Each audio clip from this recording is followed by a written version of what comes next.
Hey everyone, and welcome back to the Deep Dive.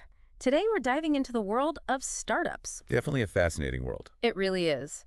And specifically, we're going to be tackling how to figure out what a startup is actually worth. Right, startup valuation. Exactly.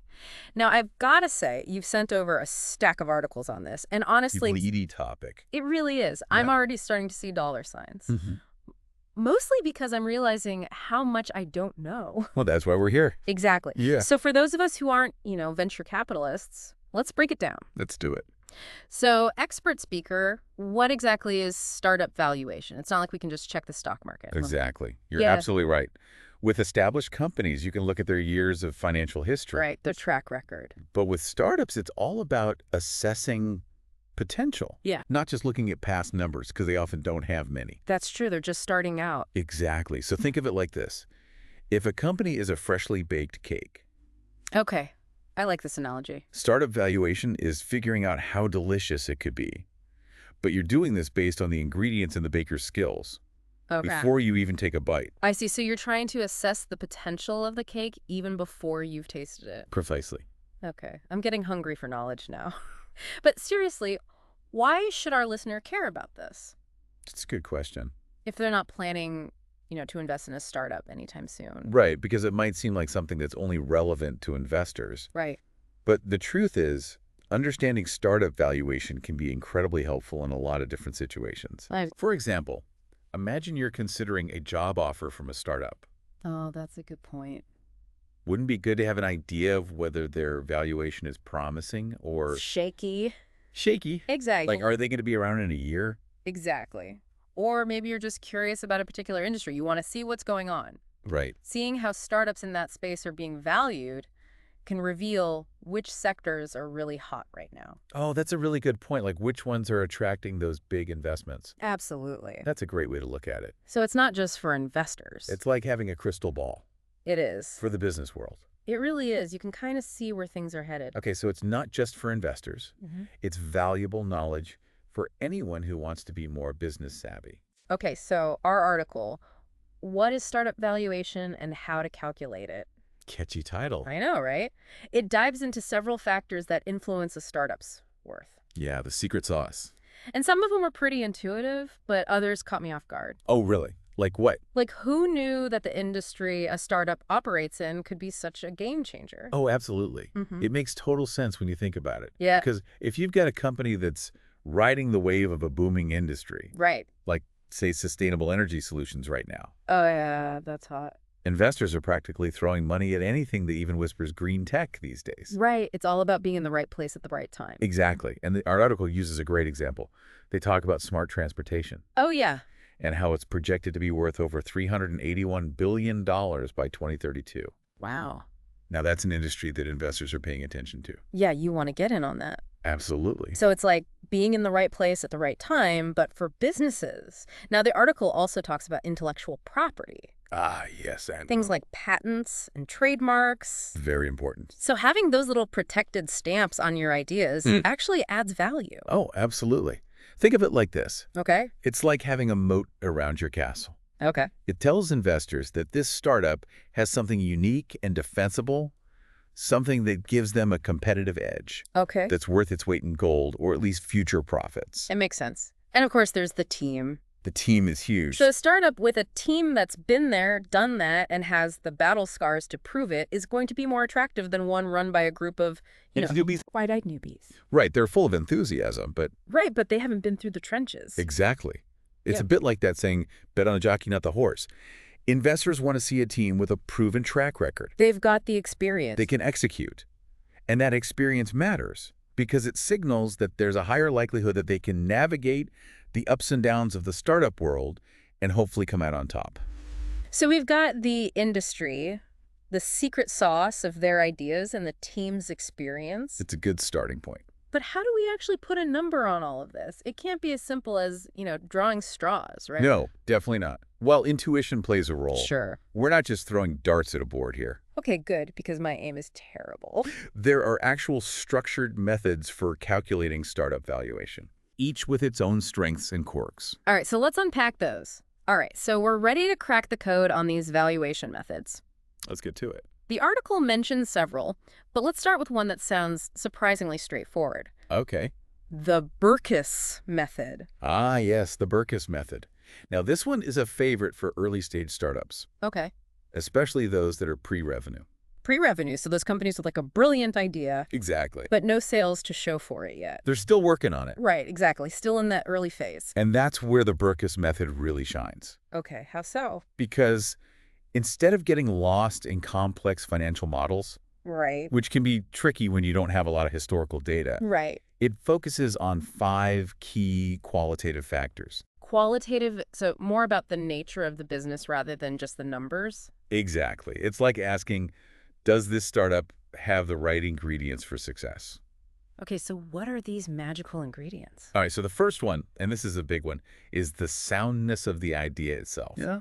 Does it solve a real problem? Is there actually a market for it? So you're looking at the problem they're solving and whether there are enough people out there who would actually pay for a solution? Exactly. Okay, that makes sense. Then we look at the strength of the team. Okay. Do they have the experience and the expertise to pull this off? It's like we talked about earlier. It's Okay. experience matters. It does. What else does the Burkus method look at? All right, so next up we've got strategic relationships. Oh. Does the startup have any key partnerships lined up? Early adopters who are ready to jump on board. So it's not just what you know, but who you know. Exactly. Those relationships can be incredibly valuable, especially for young companies who are trying to gain traction in the market. Makes sense because you can't do everything yourself, right? Exactly. You need those Right. connections. Okay, what's next? All right, then we've got technology. Okay. Is it innovative? Is it proprietary? Is this a game changer in their field? So even if they don't have revenue yet, if they've got a groundbreaking technology that's still incredibly valuable. Right, because it has the potential to generate revenue down the line. Exactly. Yeah. Okay, and the final ingredient? The final ingredient is traction. Traction. Okay. Has the startup hit any significant milestones yet? Have they gotten any early user signups? Positive press coverage? So you're looking for those early indicators that this company might actually be onto something big. Exactly, those glimmers of hope. Okay, so the Burkus method is like a litmus test for potential. I like that analogy. But what about the scorecard method? That one sounds kind of intriguing. Yeah, the scorecard method. Now, this one's all about comparing apples to apples, Oh, or at least startups to startups. I like it. So with this method, you're basically finding a comparable company that's either publicly traded or that's been recently acquired. So you find a company in a similar industry at a similar stage of development Exactly. and use their valuation as a benchmark. Precisely. But here's where it gets interesting. Okay. The scorecard method then takes you through a series of criteria. Okay.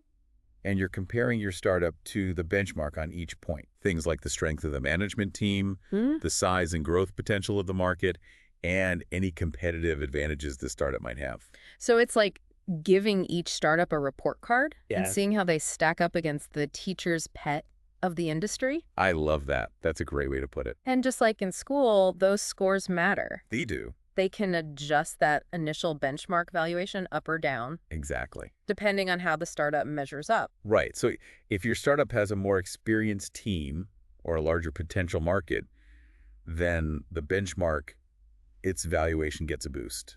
I like it, and I like how this method brings in those qualitative factors we were talking about earlier. Absolutely. It's not just about crunching numbers, it's about assessing the whole package. And that's crucial, especially when you're dealing with startups that don't have a ton of financial data to work with. Right, they're so new. Exactly. But even when a company starts generating revenue valuation doesn't necessarily become easier. You'd think it would, right? You would. But it's almost like the game changes. Right, because then you have to factor in all those juicy financial metrics. Exactly. Like revenue, growth, profitability, cash flow.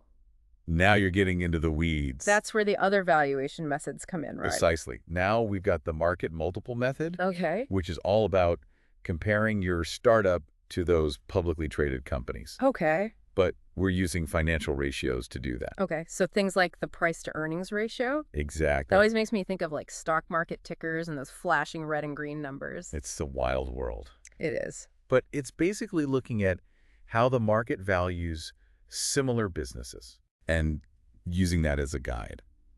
And of course, you have to adjust for any unique factors. Of course, because no two startups are exactly alike. Right, even if they're in the same industry. Exactly. Okay, and let's not forget about the discounted cash flow analysis, Yes, DCS. which always sounds a bit like financial wizardry to me.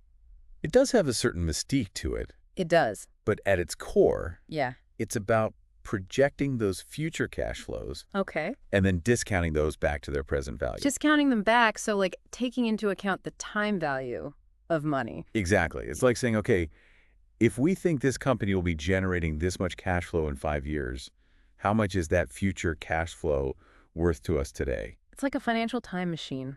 It really is. Okay, so we've got a whole toolkit of valuation methods now, each with its own strengths and quirks. But before we wrap things up, are there any common pitfalls that people should be aware of when it comes to startup valuation? You know, those watch out signs? Oh, absolutely. I think one of the biggest traps is getting caught up in the hype. The hype. Just because the company's getting a lot of buzz or they've raised a ton of money, Everyone's talking about it. right, doesn't necessarily mean they're actually worth that much. Right. It's like anything else. Just because something is expensive doesn't mean it's high quality. Exactly. And on the flip side, it's easy to undervalue a company, Undervalued. especially in the early stages when things are so uncertain and there's more risk involved.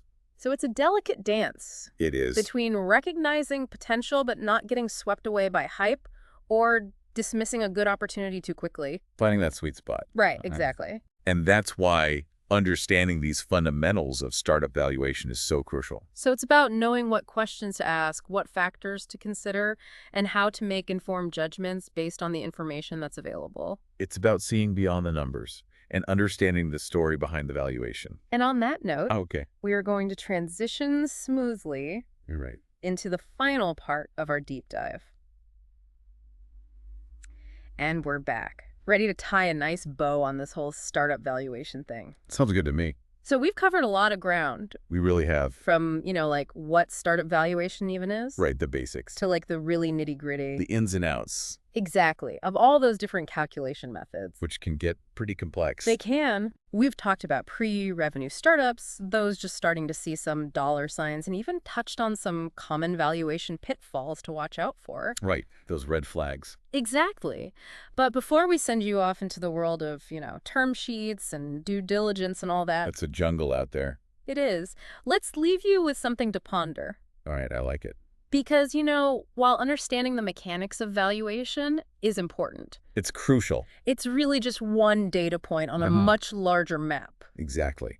Because a high valuation doesn't automatically mean a company is destined for success. Right. And a lower valuation doesn't necessarily equal failure. It's not a guarantee either way. Exactly. It reminds me of those stories you hear about companies like Airbnb. Oh, yeah. I mean, there were just a couple of guys with an air mattress. With a crazy idea. And look at them now. And now look at them. So are you saying that a company's valuation doesn't always reflect its true potential?